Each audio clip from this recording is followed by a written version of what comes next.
Hello students, आज हम करेंगे क्लास फोर्थ की हिंदी की वर्कशीट नंबर 169A जो कि 15 फरवरी 2021 की है और आपकी पाठ्य पुस्तक रिमझिम से ली गई है। पाठ चल रहा है इसका मुफ्त ही मुफ्त।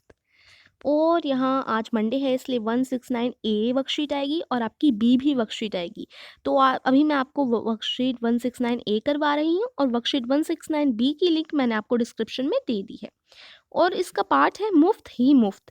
बच्चों, अगर आपने पार्ट रीड नहीं किया तो इसको भी मैंने रीड करवा रखा है, लिंक मैं आपको डिस्क्रिप्शन में दे दूंगी। ठीक है, तो आप इस चैप्टर को भी पढ़ सकते हैं और वर्कशीट 169B भी कर सकते हैं।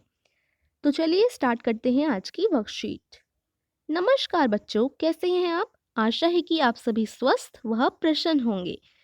पिछली कार्यपत्रिकाओं में आपने पाठ मुफ्त ही मुफ्त के माध्यम से जाना कि भीखू भाई ने नारियल पाने के लिए क्या क्या किया। आइए पाठ के माध्यम से कुछ नया सीखते हैं। तो आज हम इस पाठ के माध्यम से कुछ और क्वेश्चन आंसर्स करेंगे और कुछ और नया सीखेंगे।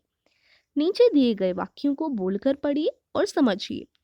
भीखूबाई नारियल लेने बाजार आ रहे थे, भीखूबाई नारियल लेने बाजार जा रहे हैं, भीखूबाई नारियल लेने बाजार जाएंगे।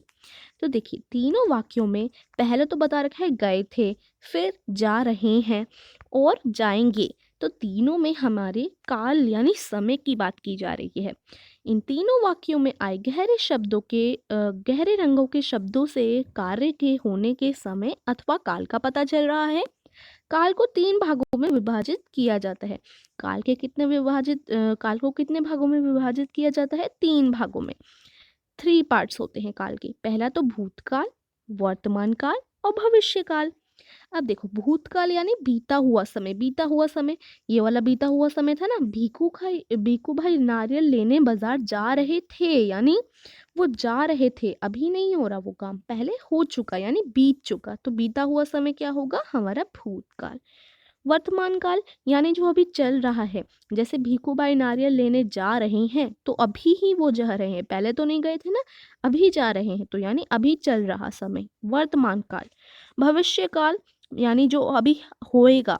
जैसे भीखूबाई नारियल लेने बाजार जाएंगे, अभी गए नहीं हैं और ना ही जा चुके हैं, अभी जाएंगे, यानी अभी वो काम होगा, तो यानी भविष्य में होगा, वो भविष्य काल, आने वाला समय। ठीक है, इसके 3 एग्जाम्पल और दे रखे हैं। 50 पैसे काफी थे, ये कौन सा है? भूतकाल, क्योंकि काफी थे बोल रहा है वो। 50 पैसे काफी हैं, यानी अभी की बात हो रही है कि वो काफी हैं। 50 पैसे काफी होंगे, अब वो आगे की बात की जा रही है कि काफी होंगे, अभी हुए नहीं है, है ना। तो इस तरीके से हमने पढ़ा भूतकाल, वर्तमान काल और भविष्य काल। अब चलिए इससे रिलेटेड हम क्वेश्चन नंबर 1 करेंगे। निम्नलिखित वाक्यों को बोलकर पढ़िए और उदाहरण के अनुसार खाली स्थानों को भरिए। जैसे देखो, बीता हुआ समय, अभी चल रहा समय और आने वाला समय। मंडी में कोलाहल फैल गया था, तो गया था मतलब बीत गया, भूतकाल।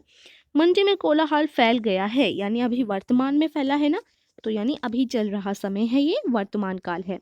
मंडी में कोलाहल फैल जाएगा, तो अभी फैला नहीं है, फैलने वाला है, तो यानी आने वाला समय, भविष्य काल। अब देखो, इसी तरीके से हमें ये ब्लैंक्स फिल करने हैं।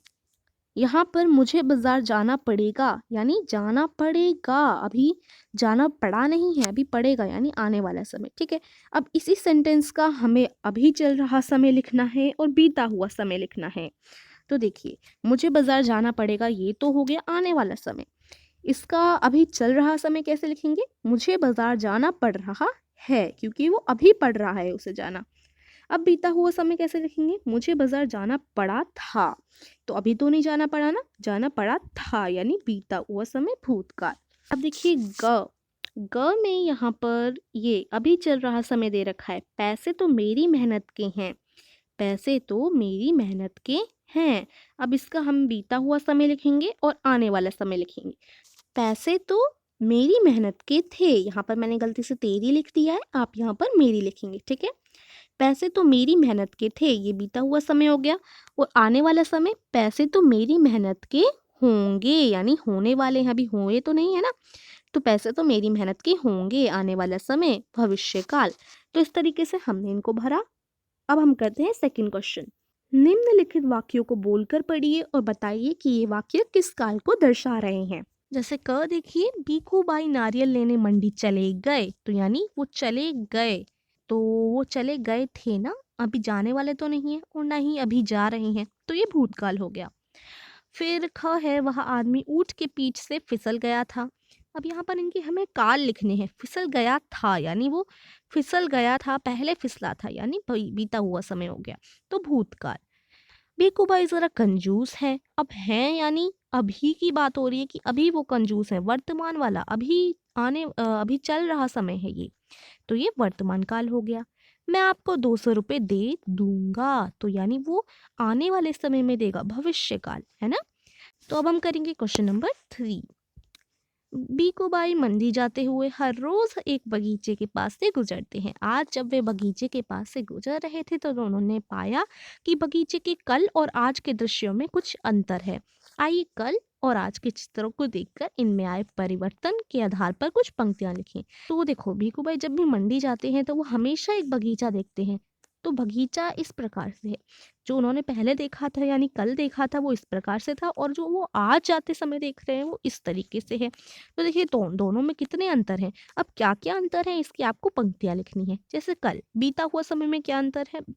कूड़ेदान था, कूड़ेदान थे, क्योंकि 2 हैं यहाँ पर कूड़ेदान, है ना? तो कूड़ेदान थे, यहाँ पर कूड़ेदान थे, और इधर देखो यहाँ पर कूड़ेदान गायब है, तो हम लिख देंगे आज वाले समय में कूड़ेदान नहीं है। फिर यहाँ पर पेड़ की पत्तियां जमीन पर बिखरी थीं। ये रही पेड़ की पत्तियां जमीन पर, यहाँ पर है ही नहीं, पूरा साफ है ये, पेड़ की पत्तियां जमीन पर नहीं बिखरी हैं।